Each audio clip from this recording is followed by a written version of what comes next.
Nous sommes au Trophée de l'environnement, une manifestation qui est organisée traditionnellement par la Soma Presse, le premier journal de l'île, en version papier il y a quelque temps, puis maintenant électronique.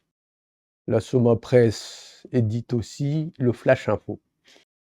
Et ces manifestations, que ce soit dans le domaine du sport ou de la culture, sont importantes parce qu'elles permettent, ces trophées, de mettre en valeur les acteurs dans ces différentes disciplines, que ce soit des entreprises, des associations ou des collectivités.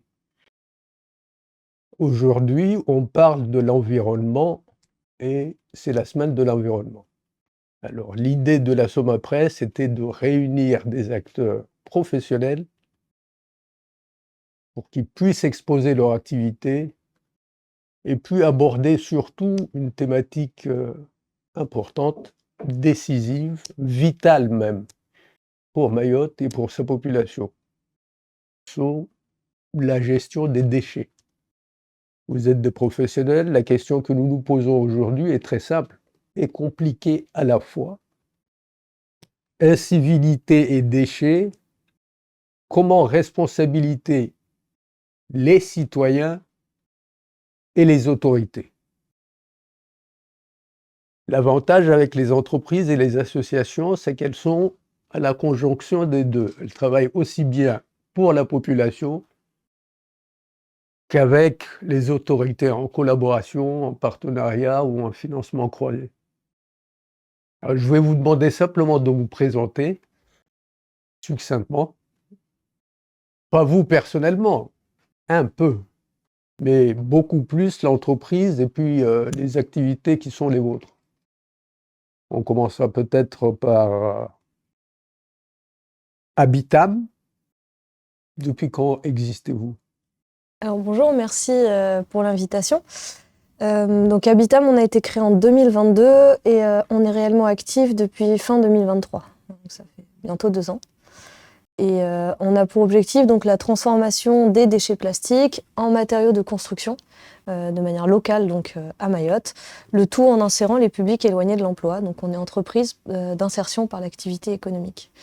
Et en parallèle de ça, justement, pour sensibiliser la population, on a tout un panel d'interventions pour le recyclage en pratique, où en fait on fait collecter les déchets et les personnes les recyclent eux-mêmes en direct en petits objets du quotidien.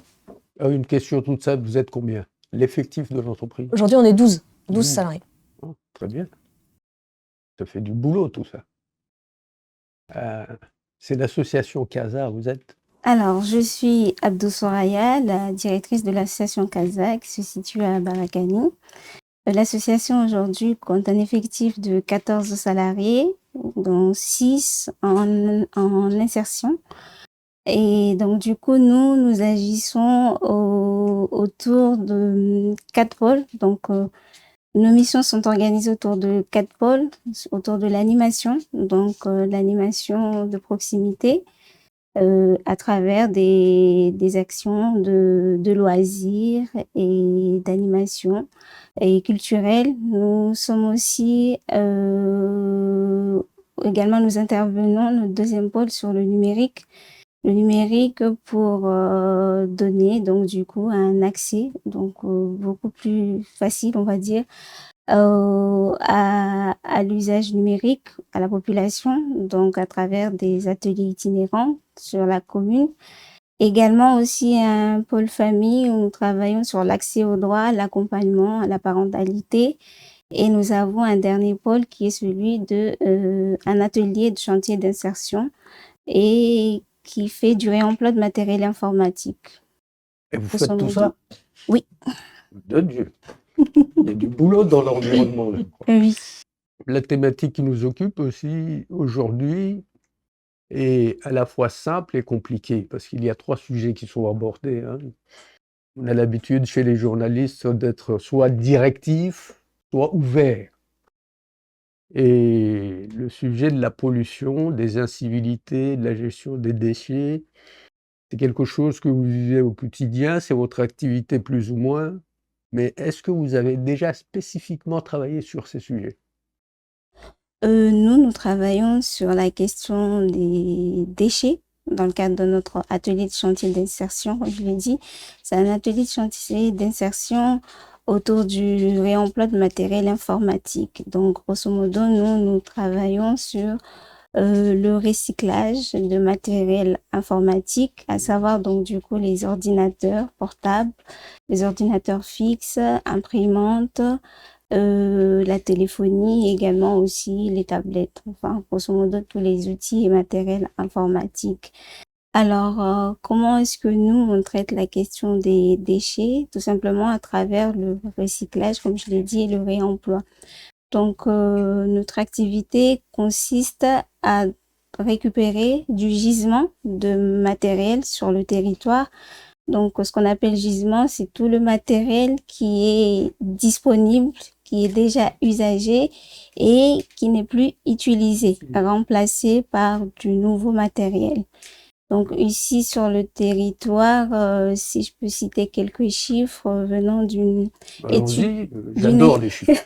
d'une étude qui a été faite en fait par Emmaüs Connect, donc du coup qui a répertorié environ 4700 ordinateurs portables ou fixes qui sont stockés dans différents locaux auprès des collectivités, des entreprises également.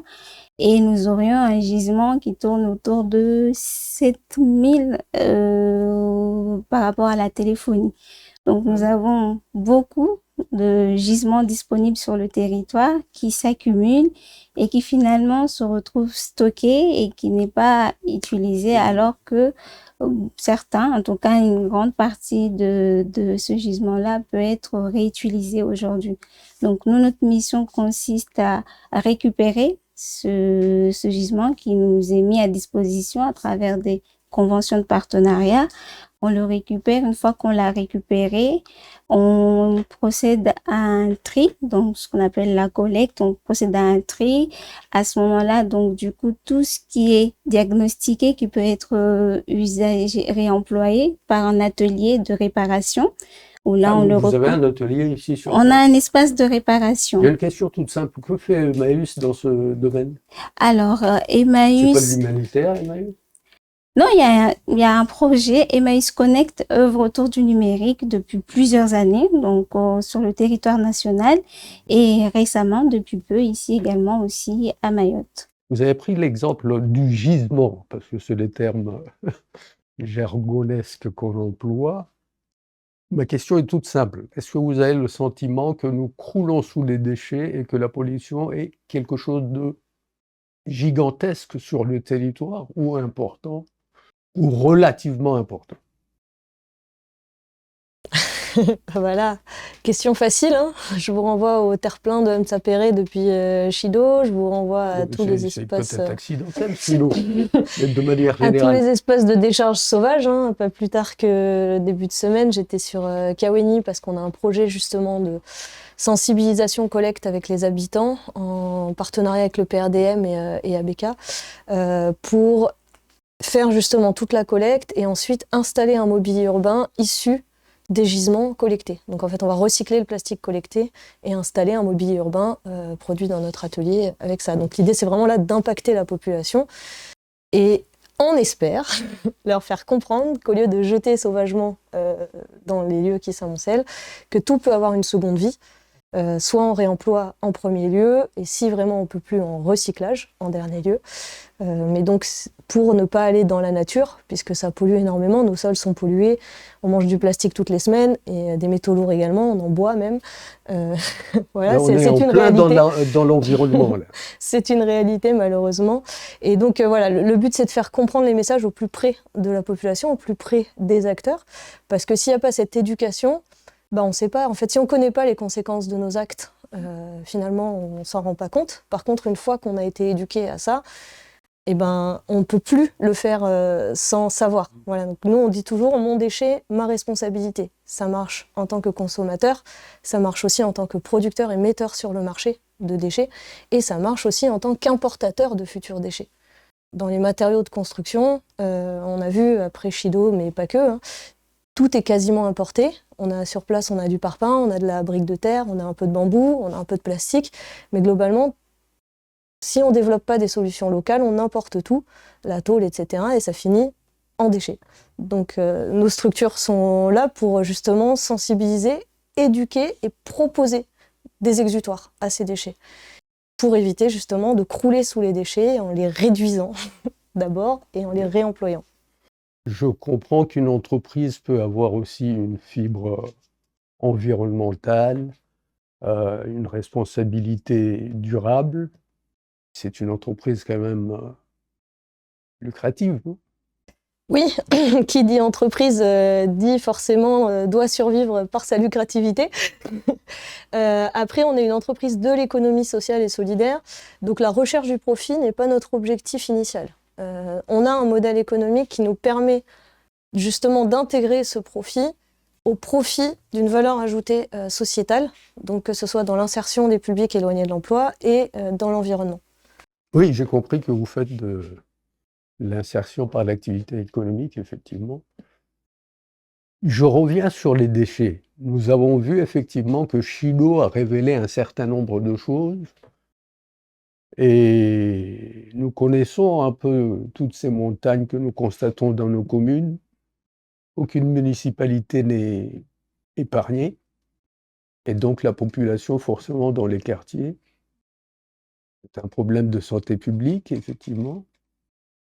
Donc vous participez beaucoup plus sur la partie enlèvement, recyclage, etc., mais sensibilisation de la population aussi, information et communication. C'est bien ça. Exactement. On est obligé. Précisément, comment allez-vous au contact de la population? Avec quels outils? D'accord. Alors, nous, pour notre part, en fait, comment on communique avec la population, on le fait à travers, donc, du coup, des événements, donc, des événements collectifs, différents événements qui sont organisés. Dans le cadre du réseau des structures d'insertion par l'activité économique, ou que ce soit dans le cadre des partenariats que nous avons.